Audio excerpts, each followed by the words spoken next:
Olá, eu sou Humberto Goulart, correspondente da agência Servidores aqui em Brasília, e tenho o prazer de conversar hoje com o presidente do Fonacate, Rudinei Marques, para a gente conversar um pouquinho a respeito de alguns assuntos importantes. Talvez o primeiro deles, o risco que os servidores públicos estão correndo com esta reforma administrativa que foi proposta. Eu, por exemplo, ainda não conheço o texto, mas o texto já foi apresentado e, me parece, já está sendo estudado por pessoas que trabalham no meio dos servidores. É isso, Rudinei Marques? Muito obrigado por estar com a gente. Olá, Humberto. Cumprimento também os nossos internautas. E sim, esse é um tema que vem nos preocupando nos últimos 6 meses, né, desde que o governo encaminhou a PEC 32 ao Congresso Nacional, no início de setembro de 2020, nós começamos a aprofundar estudos sobre a matéria. Produzimos 17 cadernos sobre a reforma administrativa, todos eles disponíveis em www.fonacate.org.br, e esses cadernos tratam de vários aspectos da reforma, como os números, os grandes números do funcionalismo, que a gente vai ver que num estudo mais aprofundado, esses números contradizem, né, o discurso panfletário dos detratores do funcionalismo.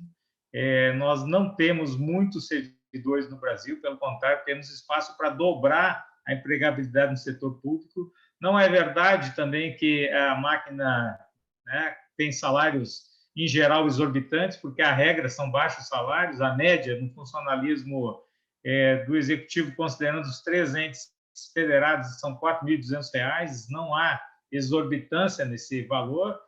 Se há pontos fora da curva, tem que ser tratados enquanto tais, mas não como a regra. E também os detratores do funcionalismo dizem que a máquina é de todo ineficiente, o que não é verdade se nós pegamos exemplos muito recentes. Por exemplo, o Banco Central implementar o PIX, né, todo ele desenvolvido, concebido por servidores públicos, o Tesouro Direto implementado por servidores da Secretaria do Tesouro Nacional, a nossa Receita Federal, que tem uma máquina tributária dentre as mais eficientes do planeta.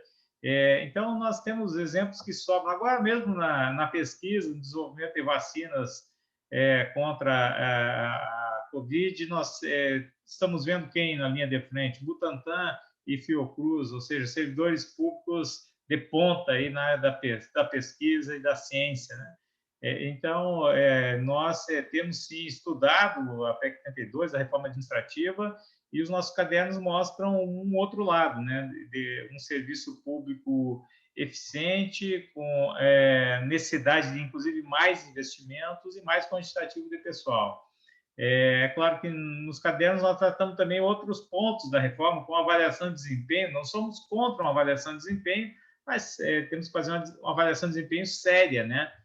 Hoje é quase que um consenso que alguns ministros do governo não têm condições nenhuma de exercer a liderança, sequer de serem, né, um braço operacional nesses ministérios.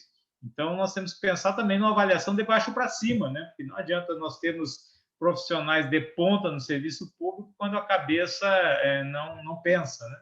E para tudo isso, então, nós compilamos esses 17 cadernos num livro que será lançado agora na quarta-feira, numa mobilização nacional que faremos em defesa do serviço público. São mais de 400 páginas pensando o serviço público e mostrando alternativas.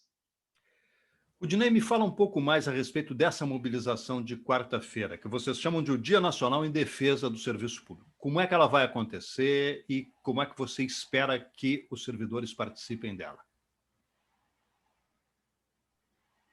Olha, Humberto, recentemente foi aprovada no Congresso Nacional uma emenda constitucional número 109, fruto da PEC 186, que ela é uma mini reforma administrativa e traz grandes prejuízos para o serviço público. Por exemplo, ela aponta para um congelamento que pode durar 15 anos, porque na emenda constitucional 109 há um dispositivo que atrela o investimento público ao teto de gastos que vigora até 2036.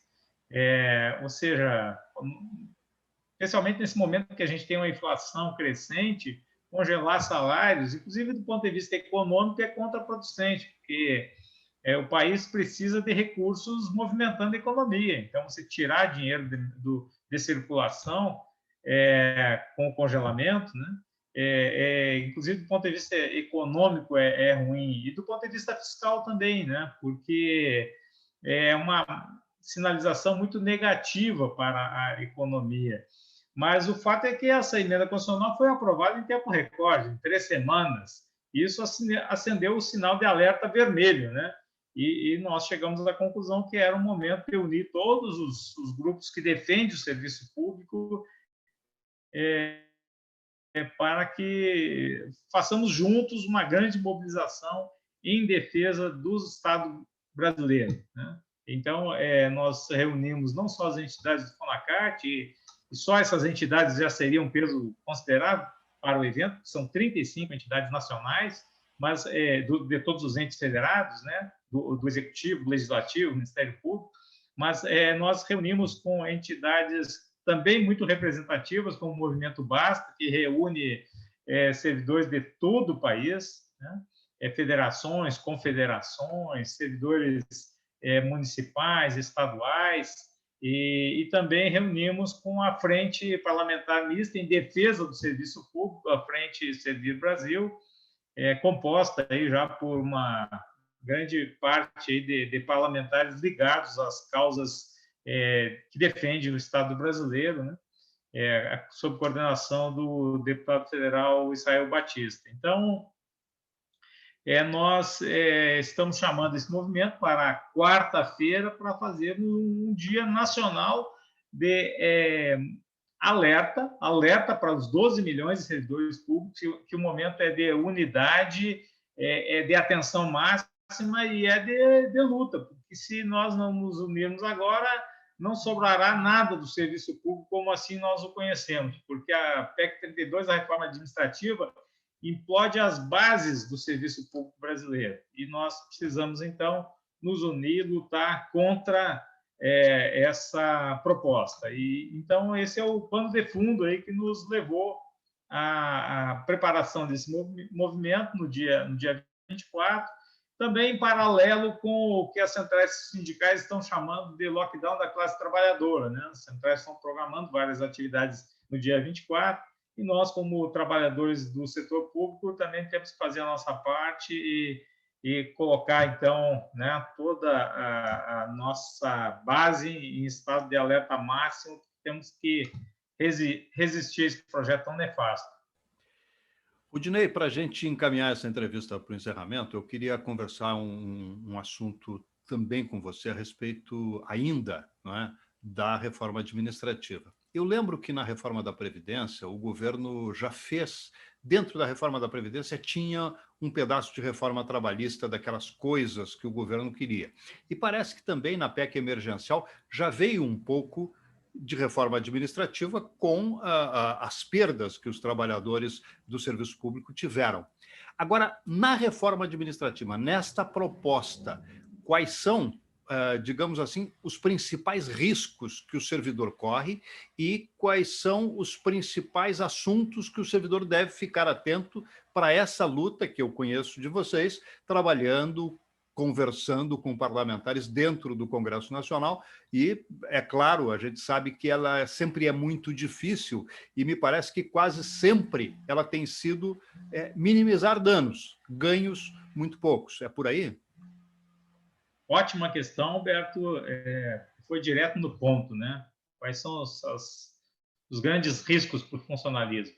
Eu vou ficar aqui com 2 ou 3, né? O primeiro deles, o governo está criando uma série de vínculos com a administração pública, implodindo o regime jurídico único e indicando assim uma precarização das relações de trabalho no serviço público, né? Esse é o primeiro ponto. Isso significa ampliação das contratações por tempo determinado e das terceirizações, das contratações de serviço, em detrimento do servidor de carreira especializado na função que exerce. Esse é o primeiro ponto e um dos mais prejudiciais. E com isso, é claro que já há uma indicação do fim da estabilidade, né? Porque a estabilidade é aquilo que dá condições ao servidor defender o Estado e não o governo de plantão. Nós temos visto nesse governo uma ingerência incrível, assim, inacreditável, em vários órgãos de Estado e órgãos que desenvolvem políticas públicas fundamentais para o país, como o caso do meio ambiente, mesmo a questão do COAF, né, que houve ingerência no COAF, quando ele saiu do Ministério da Economia e foi para o Banco Central, na Polícia Federal, na Receita Federal, no IBAMA, né, no INPE, no CMBio. Então, assim, é uma ingerência que não se via no setor público desde a Constituição Federal de 88, né? Desde o processo de redemocratização do país, a gente pode voltar um pouco atrás, né?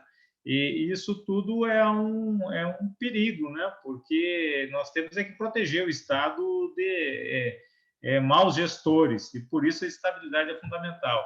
Então, precarização de vínculos, fim da estabilidade, e, por último, também uma possibilidade de entrega de grandes áreas do serviço público para a iniciativa privada com o princípio da subsidiariedade. E aí nós temos que ficar muito atentos para a questão da saúde e da educação, que são as áreas que mais empregam o setor público. Há uma tentativa, por meio da PEC 32, de entregar a área de saúde e da educação para a exploração pela iniciativa privada, e nós não podemos permitir, né? Sobretudo nesse momento de pandemia, que a gente tem visto como é importante o governo investir na área de saúde e de pesquisa, né? Porque nós sabemos que quem trabalha essas áreas são as universidades e institutos públicos, né? de ensino e de pesquisa. Então, ficaria com esses 3 pontos como os mais graves e os que ensejam, né, a maior preocupação do conjunto do funcionalismo brasileiro. Rudinei Marques, presidente do Fonacat, muito obrigado pela entrevista e muito sucesso no trabalho de vocês no próximo dia 24, nesse dia tão importante que é o Dia Nacional em Defesa do Serviço Público. Obrigado e um grande abraço. Um abraço, Humberto, e fica aqui, então, mais uma vez o convite, dia 24, quarta-feira, a partir das 14 horas, uma mobilização nacional em defesa do serviço público. O Fonacat estará transmitindo online e espero que a Agência Servidores também transmita nas suas redes, será um grande evento. Um abraço a todos.